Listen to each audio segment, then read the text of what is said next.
ஆண்டவர் கூட இருந்து என்ன செய்கிறார் தெரியுமா? ஆண்டவர் சில காரியங்களை செய்ய சொல்லி கொண்டே இருப்பார். ஆண்டவர் செய்ய சொல்ற காரியத்தை நாம் செய்து கொண்டே இருக்கணும். அப்பதான் அந்த மாபெரும் ரட்சிப்பு வெளிப்படும், பாதுகாப்பு வெளிப்படும், ஆசீர்வாதம் வெளிப்படும். அப்பதான் தேவன் நம் நடுவில் பயங்கரமான காரியத்தை செய்ய முடியும். ஆண்டவர் அவனை பார்த்து என்ன சொன்னார் தெரியுமா? முதலாவது, உன் குடும்பத்தில் இருக்கக்கூடிய அந்த பலிபீடத்தை உடைச்சிரு. உன் குடும்பத்தில் இருக்கக்கூடிய அந்த பாகாலின் பலிபீடத்தை உடைச்சிரு. அதுக்கு பக்கத்துல ஒரு தோப்பு இருக்கு பாத்தியா?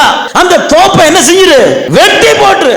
அதுக்கு பிறகு உன் வீட்டுல ரெண்டாவது ஒரு காளை இருக்கு பாரு, அந்த ரெண்டாவது காளையை என்ன செஞ்சு எனக்காக சர்வாங்க தகன பலியிடு.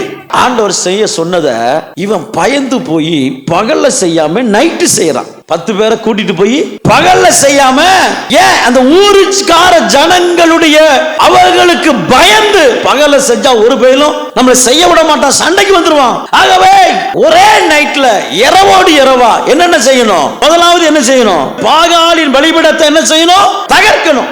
ஆண்டவர் உனக்குள் இருக்கிற தேவ வல்லமையை வெளியே கொண்டு வர, எனக்குள் இருக்கிற தேவ பலனை வெளியே கொண்டு வர ஆண்டவர் என்ன செய்கிறார் என்றால், முதலாவது என் தகப்பன் வழக்கமாய் பாகாலுக்கு ஒரு பலிபீடம் வைத்து வணங்கி கொண்டிருந்தான். அந்த பலிபீடத்தை நான் உடைச்சு போடணும்.